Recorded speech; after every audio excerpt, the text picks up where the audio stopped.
someone who's contributed to the city, this province, this country. Sometimes it's as minute as someone who contributes to an individual street and community.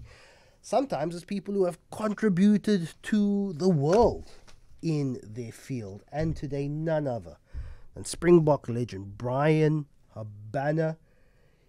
He's been very, very busy. After a professional rugby career, is now an ambassador for the game, and of course is doing his fair bit of TV punditry. But the new part of his life is also part of a Stellenbosch-based fintech startup that is trying to undo the bad financial lessons that we learned growing up in our particular careers or jobs, but also try to undo the stranglehold that payday loan companies and loan sharks and mashonisas have on a large part of our community. It was founded in August 2019 by Bryan Habana and his business partner, Dion Nobrega. It's a company called Paymenow, and it's an online app that's allowing employees to cash out a percentage of the earnings before payday, and then it's deducted from their salaries, but it also provides a measure of safety and a safety net for employees. And of course, we'll be chewing the fat about this weekend's rugby. 021 446 0567 or 072 1567 if you have a question for the legend himself. Bryan Habana, thanks so much for joining us. You were a resident of Cape Town for 4 or 5 years, and then you traveled the world. Of course, a Joburg boy. You can't praise you. Can't claim me. Can't claim me. Exactly. So, but you spent enough time to really have a fatblik for the city. You now call it home, and your business is set up in Stellenbosch. How are you doing, sir? Good morning. Yeah. I'm really well. I actually spoke to one of my mates from Joburg this morning, and I gave him it's cold and wet here from the beautiful Cape, and he just started laughing, and he says, yes, you Cape Townians are all the same. Before we even ask anything, you give us a weather update. He says, I live in Joburg. I do not care what the weather is like in Cape Town, but I am well. To your point, I'm busy. I actually launched Paymenow at one of our employers this morning in Somerset West. And a busy Monday morning. I think gone from having a scheduled program for the week to an 8:30 stand-up where, that formal thing of just getting everyone's focus points for the day, a quick sales pipeline chat, and then being fortunate enough to sit in the chair across from you, sir. So all good, thanks. We always wonder what our sports people get up to after their time on the field of play. We know in terms of being athletes, it is a limited career span, and you try and do as much as possible. And maybe you've made wise investments, or maybe you've made good business decisions. Maybe you have a bit of an academic background from what you probably studied before you became a professional a sports person. You're in business. Big Joe van Niekerk, living on an island in Costa Rica, was planning for a post-rugby career as much part of the development of your game, knowing it's a finite time that I have as a professional sports person. Is it as much part of your rugby development as training week in and week out for this weekend's game? Brutally honest, no. Or not as good as it should have been. Oh, really? And the transition period in any professional athlete's time is a tough one. And, there's this whole point of you almost die a small death because everything you've known for the better part of 10 to 15 years comes to an abrupt end. And it's not just the physical part of it, it's the mental part of it, it's the psychological part of it. And I tell this story where, and because of social media, you got to make your retirement announcement public, and I was sitting in the south of France, and I actually didn't get to play much rugby or any rugby at all in my final season, and not everyone gets that send-off they envision in their head when they start playing or midway through their career. And in Toulon, which we really came to love in the south of France, I got home after making the post and receiving hundreds of messages and WhatsApps and social media gratitude sentiments. And I got home and I opened the door, and before I could walk in the house, I just broke down. Wow. And it just took me about 30 seconds to emotionally let go, because it's a really tough time, because everything you've known, everything you've become, everything you've been involved in for the better part of is now gone. And it is scary about what the future holds, because all of a sudden you're not going to be earning the salary of a CEO. You know, you're going to walk into a job, and a 15 to 18 year professional sports career doesn't give you the salary of a CEO. It doesn't, give you a C-suite level executive position. And I just broke down crying, because I needed to emotionally let myself accept what had just happened. And, in that moment of self-reflection, of introspection, I hear my 3-year-old little boy downstairs with my 7-month pregnant wife realizing that rugby was great. Rugby gave me such an incredible life, so much privilege, allowed me to travel the world, make incredible friends. And as much as that had now left, and as much as I potentially hadn't planned as well as I could have, I heard my 3-year-old laughing and just having the best time with his mom, who was expecting my second child. And I realized that, you know what, we can start again. And it was in that moment of emotional connectivity, particularly in a very masculine, toxic environment where you don't want to show weakness, you don't want to show emotion in a way in which, people could potentially take advantage of you. And I realized that, you know what, I got to suck it up. There's many more important things, and I'm not even halfway through my life. And if I'm going to let this aspect of this moment in time impact me, it's going to potentially be detrimental. So tough, but again, grateful for the opportunities that life has presented. I'll weigh into Paymenow in a short while, but let's just talk about the immediate post-career move. What I've been enjoying just over the last few years is the world of TV punditry. Of course, ex-players have always been used. I'm going to compliment you and the rest of your colleagues, whether it be in football or rugby, even in cricket. We've something's happened just over the last few years where all of a sudden ex-players, former players, they've become really, really great pundits. I've seen you a couple of times on my television screen. You largely are an ambassador for the broader game. Skalk is one of my favorite. I love Skala. He's one of my favorite pundits now at the moment, and not everyone can be a TV pundit, but definitely the expertise that one has in the game is very much useful. Thank you. That's very kind of you. Again, it's also very difficult, and I'll never forget I was doing some work up north for one of the broadcasters up there, and every professional athlete probably thinks they can do it, and they don't understand the meticulous effort and planning that goes into it. And I look at someone like Matt Pierce, who is a fantastic voice of rugby in South Africa. And I'll never forget, I was doing this work and I was a sideline pundit. And then sort of last minute, on the Friday night before the game, they said, listen, are you happy to be third voice in comms?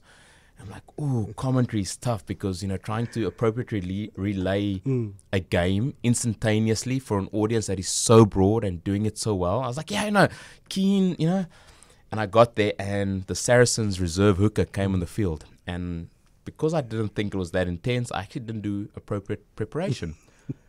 And I was on comms when this reserve hooker got the ball, and I had no idea what his name was. And I'm talking to this British audience, and I'm looking around. My notes didn't come up quick enough on the screen, and I made an absolute fool of myself, thinking that I'm Bryan Habana, I've played the game, how much more do you need to do? And I hadn't prepared properly. I hadn't done adequate homework. And in that moment, I really felt insignificant. Wow. Because it's not as easy, and it is a lot more effort. So it does take a lot of preparation, and it's not just, because I did what I did for a great way that you immediately do it. And it's about learning the game, expressing it in so many different ways. And I think where Skalk has become really good, bar the fact that he's an English speaking Afrikaans person, he comes across naturally and comfortable in the position. And as a pundit, as an analyst or commentator, to appropriately do that to such a wide audience, making them feel a part of the experience, instantaneously every second is critical. So I've been fortunate to work with some great co-coms, funders, presenters, and like I say, it's an onward learning journey for me, which I'm hopefully going to continue doing.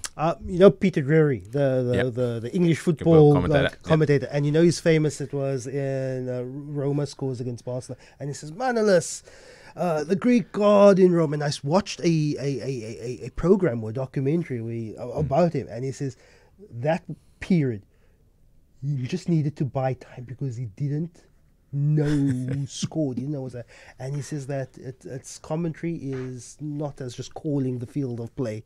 You have to have these reserve phrases just 100%. to look at the pages and wait till your auto cue comes up and updates. But to the rugby in a short while, your new life is financial education. Your new life is trying to undo the stranglehold that payday loan companies have on many workers. When what Mashani says, loan sharks have the payday loan industry in South Africa is huge. What makes Paymenow different to that of a payday loan company, which I don't have the statistics now, but what I would believe is to be worth millions of rands every month as people simply try to make their paychecks last and having to go dig somewhere and make a phone call or apply online for payday loan. How's it different? So I think firstly, one's just got to look at fintech, and I'm not taking Paymenow, as an example.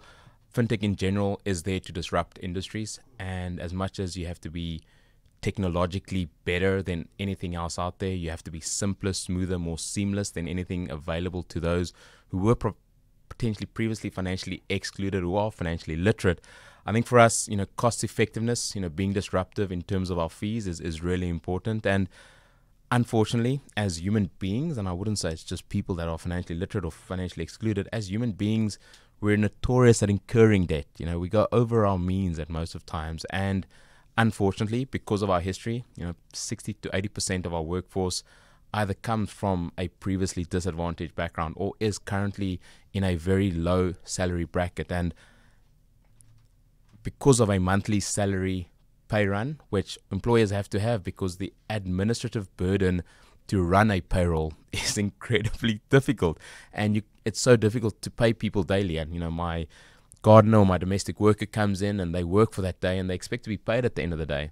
But when you have hundreds, potentially thousands of people on a payroll system, to try to do that every day or every week or even fortnightly, it's just become very onerous and burdensome on the employer. So we've moved into this place of paying people daily or weekly to paying people monthly, and a monthly salary cycle just creates a disconnect for a big part of our population that works on a day-to-day needing cash in hand environment to have a 20 or 30 rand to get into a taxi in the morning. So unfortunately, asking your most financially excluded, most financially illiterate people to budget the best over a 30-day salary cycle is difficult. And that's where the disruptive financial technology platforms do come in and play a massive impact. Because finance departments and HR departments of companies have largely done away with the salary advances because it's very technical. It is very manual. Very manual. Gosh, I once worked for a company where at the appropriate time someone forgot to hit enter and we were paid 12 hours later, and that caused and that's the impact. How salaries departments payrolls are so important, because someone who expected on the 25th to go fill up their car at a petrol station at 6 o'clock in the morning, and the pay wasn't in there, just shows of this really complicated nature of how HR, payroll, finance departments are. And also, as we say to many of our prospective clients, that if you do a manual internal salary advance process, firstly, great, because that is really fantastic. One of the problems is, as an employer, then you're put in an emotionally subjective position of, and let's take you and I, for example. We both work in the same company. We go to our direct line manager. We fill out a manual form that says we want a 500 Rand advance on our salary this month. I go in crying, and you go in, just saying, listen, I've worked for this money. You come across as erratic, arrogant, and that one person that needs to make a decision on the two of us who gets an advance decides I get one and you don't get one. and you go, okay, well, why it's not with Brian? It's a little bit more emotionally. There's an emergency. It's a bit emotional, he's, we need him happy and whatever. So all of that emotional subjectiveness that one person at organization, whether it be a line manager, your head of payroll, it's also not the most ideal to parent each and every individual. So I think where we as Paymenow come in is as a employee wellness benefit, which it really is. It's, we're just a tech platform, and this is an employer offering its staff the ability to get an autonomous, unemotional, subjective decision made on their own money that they've effectively worked very hard for. The employer always remains in control of all the business rules and parameters, and in so doing, it makes an autonomous process for payroll as well as for the employee, that you're removing any emotion and subjectiveness, and also you're giving your employee their dignity back, that they can now get access to a very small portion of the money they've effectively worked for, making sure that they also don't overstep their own means of the day-to-day living. So if it's an impartial arbiter of whether you get this advance of money that you've already worked for, what then is the criteria? It could be the you're getting paid on Friday, but it's Wednesday. There's a critical emergency. Let's go onto the app and do that. Or, gosh, I can't wait for Friday because I'd like a takeaway meal. No, 100%. Now, so how do you decide who then? So quickly, the business rules and parameters are all set in stone by the employer. So the percentage that the employee gets access to, what are the business rules? You potentially have to have a certain amount of leave days accrued. If you haven't been at the organization for 3 months or 6 months, which again acts as a motivational aspect to show staff loyalty, which I think is really great. And just high-level example how earned wage access works for the viewers out there and listeners. Let's say you were to earn 3,000 Rand a month. That equates to 100 Rand a day. Let's say your employer says, listen, we want you to be able to get access to 20% of your already earned wages. So come the 10th day of the month, you'd have then effectively earned 1,000 Rand. Your employer says, listen, we understand the challenges. We're going to allow you to access 20% of that, so 200 Rand on the 10th day of the month if you need it. If you don't need it, perfect. You're going to get your full salary at the end of the month. That's in the perfect scenario. How we then looked at earned wage access on demand pay and said, listen, as great as giving people access to money is, how do you really start a change management process of people understanding their own financial environments, doing certain, financial education modules? And we looked at why the Vitality model for physical health was so successful and why the reward-based incentivization of that was critical. And we said Gamification of a very simple task. So we included very simple financial education modules, a free credit score check that doesn't impact your credit score negatively. It doesn't bombard you with more loan offerings, with one of the 5 accredited credit bureaus in South Africa called CPB. And we said, okay, well, on that example, on the 10th day of the month, where you've earned 1,000 Rand and your employer says you're going to get access to 200 Rand, we're not going to give you access to that full 200 Rand. We're going to give you access to a portion of that. And as you do our in-app financial education, a free budgeting tool, a free credit score check, you earn Paymenow points, and you go from green to bronze to silver to gold. And it's then only at gold where you get access to that full 200 Rand, which shows us there's a bit of a change management process. Your white-collar workers can do the in-app financial education maybe in a day or two. For your more financially excluded, financially illiterate type employer, it maybe takes them a month or two to get to gold, which again, they're not getting full access to the cookie jar from day one, but they are feeling there's an incentivization and reward for actually upskilling themselves. And we're unfortunately not going to make actuarial scientists or chartered accountants with our financial education modules.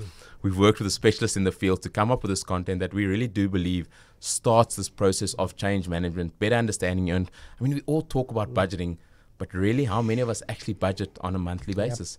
And it's these small little things gamified for reward that hopefully shows the employee that, your employer really cares about you more than just giving you access to money. It really wants to take you on this journey and hopefully in so doing, get better financially educated employees and citizens of South Africa. I often ask myself, how does gamification not patronize? Like, here's a sweet for you to do this stuff. But at the same time, in the same very breath, I know that human behavior is impacted by incentives. 100%. I mean, if you win something, you have to work hard to win that thing. That carrot at the end is really great. And for us, we've explored more than just the ability to get access to money, and we've rolled out value-added services on the Paymenow offering of getting access to airtime, data, electricity, potentially grocery vouchers, prepaid medical aid vouchers. And we're saying, okay, listen, we really understand that, yes, you sometimes need money, but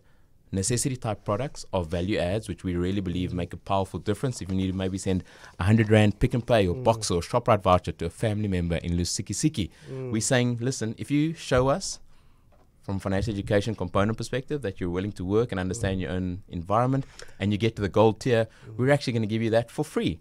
And I mean, I'm not sure if you've ever gone to check your bank statement, and if you buy your electricity or your data or whatever online, there's actually a small fee that even the banks charge you to cash out. And we're really just trying to stretch a little bit that people have that much further, and in so doing, hopefully make people not have to go to the loan sharks or the machinistas. And this could all be tied into already the code of conduct, the culture, the atmosphere, the rules of your individual company, and not by Paymenow. I was telling Brian I scored just one try for Cities and Suburban. It made my life. I was 17 years old. I scored. I wasn't a bad rugby player, Brian. It's just that it happened in reverse. When you start playing, when you're active, you're supposed to shrink. I got my genetics made me bigger. So I started at the back of the scrum, and slowly, and I skipped locks because I'm very short. I have 1.7, and all of a sudden, towards the end of my very junior playing career, I found myself right at the front of the scrum. But nothing wrong with those guys, eh? You need them. If you don't have them, it does not mean you're gonna go well. So, I mean, there's nothing wrong with. I love the front row forwards. The skillful ones today, I mean, I'm not sure if you've seen that clip this past weekend that went back to when John Smith single-handedly picked the ball up off his ankles, and they are incredible. I did once though. It was during practice, and my old coach, I forget his name, and I teed up a kick. It was probably about from 20 meters out, and I did on the angle. It was like after training, and I teed it up and I kick it, and it was around the time when John nobody eels was like drop kicking and taking conversions. And my coach said, "Bloody John Eel, didn't say bloody, but bloody John Eels. No, dink al die vet like dis hulle kan score." Gravitationally challenged. Let's be politically correct on the show, please. But let's talk still about the complexity around payroll and the precarious nature in which people find themselves in. This listener says government needs to compel employers to pay low-income earners bi-monthly, which will help people manage their money. But Brian's theory that it is difficult to process a payroll more than once a month is hogwash. It's all computerized today. It is done at the push of a button. We've had this conversation on air before on whether bi-monthly payments would be easy and support. But we've had people on air says, yes, it's computerized, everything is, but it's still live humans making those, having to file the paperwork that goes, it's particularly in smaller companies. No, particularly in smaller companies. All of a sudden, if you have a waged worker who needs to then either report into someone, and that someone then needs to report into HR. So, and I'm not saying it's not potentially easy, but it's tough for payroll people, because if you have a staff complement of 100 in one building, I reckon all good, because then there's a incredibly easy way of manually checking that everyone's at work. As soon as you have 1,000, 2,000, 30,000, I mean, if you look at the big corporates that have, and we got some on our books that have over 30,000 staff, unfortunately, a manual HR process bi-monthly is almost virtually impossible, because getting all that information in to appropriately process that pay run on a specific date twice a month is extremely challenging. And if someone's maybe absconded or absent or done something wrong, and all of a sudden that gets processed and they don't have leave dates, how does that employer recover the money? So having learned a lot about the payroll processes and paying supplier invoices, doing all these other things that a employee doesn't always see, is very challenging. And to put extra burden on payroll staff is definitely not what we as Paymenow are wanting to do. We're really trying to simplify and smoothen the process. where payrolls are great now. You look at the various API-driven payroll systems that make a lot easier work of being able to process things. And as technology improves, hopefully this payroll process will also increase. But it is tough on the payroll people. And like I say, you don't understand it until you've actually been put in that position. And when you're working with hundreds or maybe thousands of people's livelihoods, you can't make a mistake when you're touching that button. So that's why appropriate things are put in place to make sure that payroll processes run appropriately.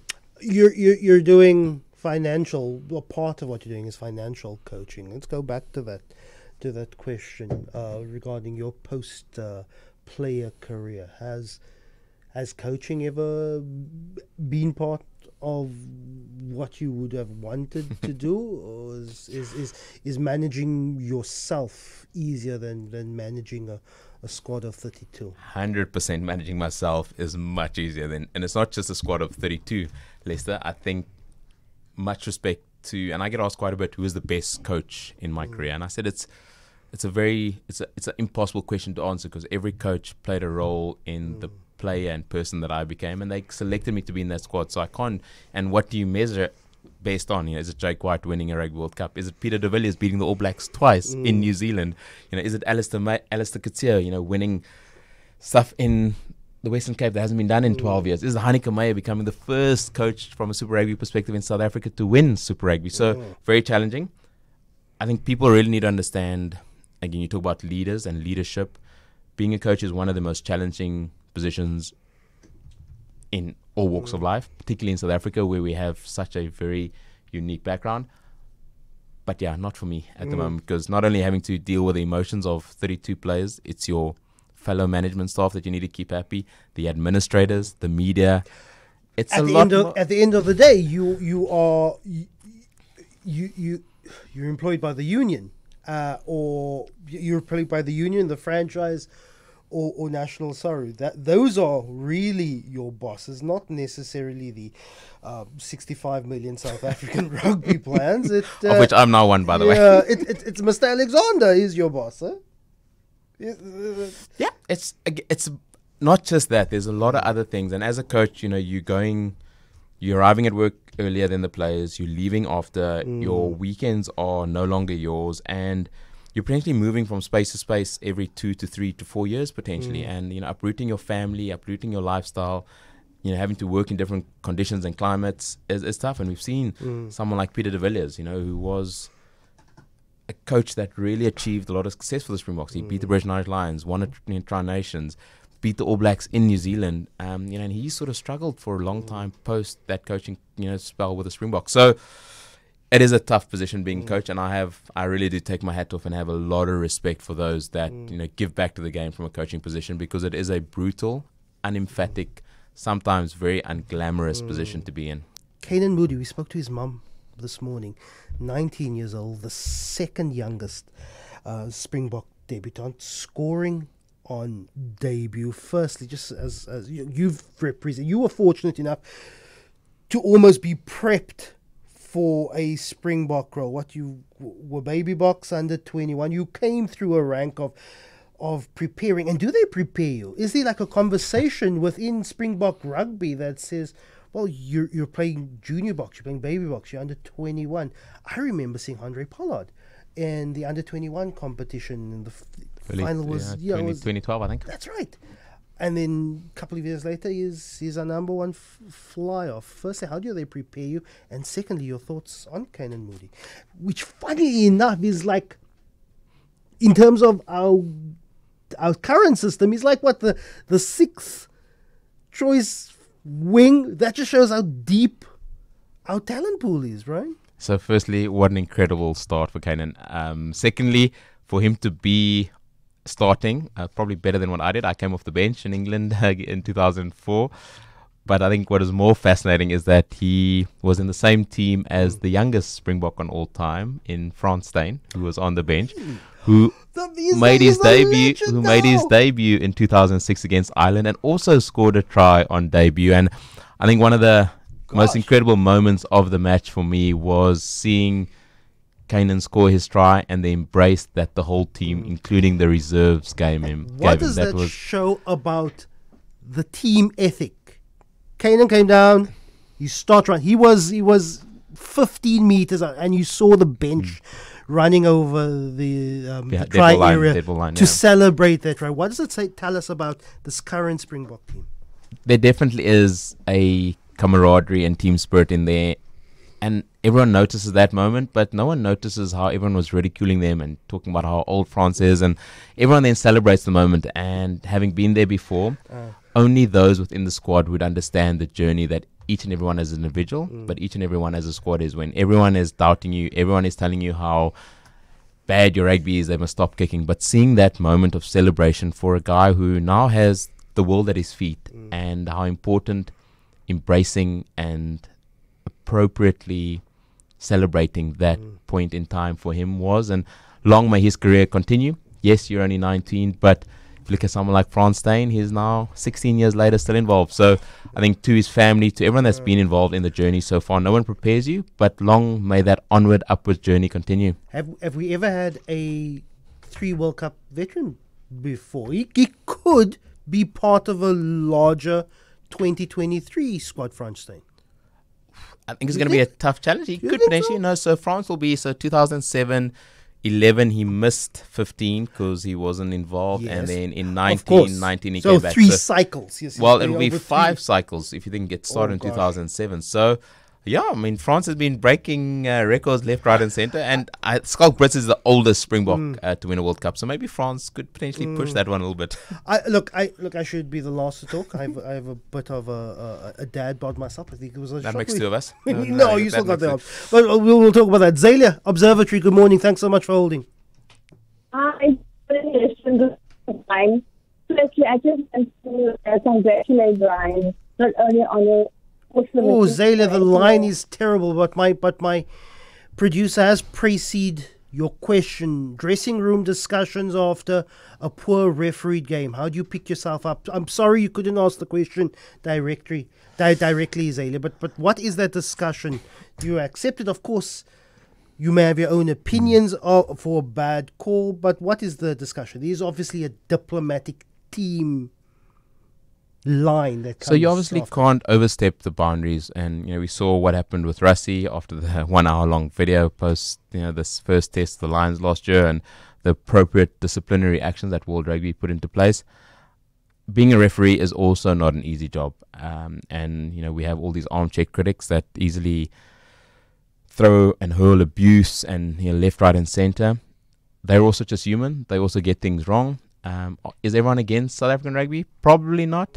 I think as a rugby player, as a coach, and potentially as a rugby supporter, the only thing we're all asking for is consistency. And I mean, there was one moment in the game on Saturday where head contact was made, and that is then not followed, by the right legal strategy or steps that World Rugby has put in place. So, as a player, you can't let things outside of your control your emotions, and we let that get to us a lot of the times. And I think a fantastic bounce back from the Springboks this past weekend in not allowing that to impact their way to victory. And it's tough at times. It's never easy. As a player, you have certain values to uphold, and respecting the referee is one that you have to do. I know there's been a lot of discussion about Nick White. I can't say much given what I did in the Heineken Cup final in 2013 either. I did have to publicly apologize, so it's been interesting to note that he hasn't done a public apology. Which was one of the comments. Who was it? Was it Butch who mentioned it? That you had to apologize, and Nick would probably have to do the same. He hasn't. There's a great respect between particularly Southern Hemisphere teams, and if you bring Argentina into the fold, I think it's this core group of, we add the Pacific Islands as well, but there's this core group of, in the Rugby Championship, much respect. Yeah. They respect the All Blacks. They are fierce as foe, but there's a deep respect. There's a deep respect for Argentina, and going to play in that one stadium, the football stadium, that's absolutely crazy. Chaos. Yeah. But I love to hate the Aussies, and I was in the game. I was shouting "Rak Weiss" when Eben was handing out speaker here there. Yeah. You know? He didn't really do anything. No, he didn't hand out anything. He was just He threatened. he was being diplomatically aggressive, which I really like, and he's been doing it for 104 Test matches. So long may that continue. What's it like, particularly playing against the Australians, who are our traditional sport foes? I wouldn't say they're the traditional sport foes. They're not as physically intimidating potentially as the All Blacks. And Yeah, but let me add cricket to that as well.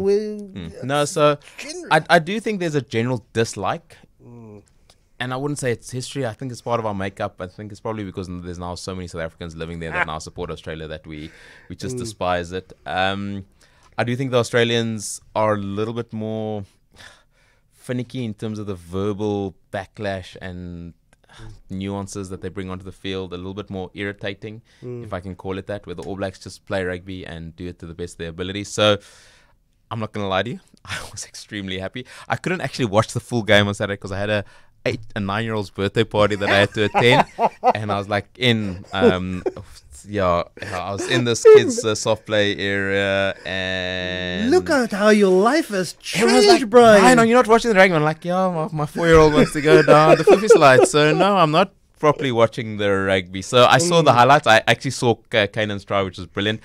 But life has changed a little bit. But long may the Springboks resurgence continue ahead of 2023. Are you worried about individual records? Most tries scored for South Africa, right? You hold that. Kanan is 19 years old. Look, we don't know. Cheslin could recover very soon, and we can have our first choice wings. But are you ever does personal records or protecting personal records ever come into your mind? Like, it's nice having your name etched on the board. I can't do anything about it now. I was the youngest Springbok to 100 Test matches until 2 months ago, and then Eben took that away from me. So I think Makazole Mapimpi needs to continue his incredible try scoring form at the moment. I think he's gotten a much better ratio than me, and yes, he's maybe moving on in years, but he's not looking anything less predatory than how he started, and hopefully he can score another 30 odd tries and break my record sooner rather than later. 2010 Hamilton against the Chiefs. People say South African rugby is boring. Let's listen to this, Johannes. No, Johannes says wait. Okay. Messenger, are Australian commentators the worst? Who's listening to Australian commentators? Don't they have Super Sport? Matt Pearce is so good. Why are you listening to the Australian commentators? My try in 2005 when they started talking about Bryan Habana and his jet shoes actually was really good. So I can't really badmouth the Australian commentators. Let's listen. 2010 Hamilton against the Chiefs. They say South African rugby in general is boring. Probably the greatest team try ever scored. Let's listen in on it. Leonard fires it away. Donald puts a chip into space and has found a bit of ground too. What's the bounce going to be like? Oh, it's awkward. Aplon slipped. And here come the Chiefs. Aplon has gone back to get his hands on it. He's done pretty well. Oh, yes. And now maybe a chance to break out. It's Fourie. Back to Becker. Because you're Tondi in the team as well. Thrilling stuff. Nangalavuki now. Nangalavuki fires the ball away to Fourie. To Liebenberg. Low. Back in field it goes. To Low. Grant. Just 3 meters short of the line. Oh, they have to score. Grant fires it wide. Habana, what a brilliant try.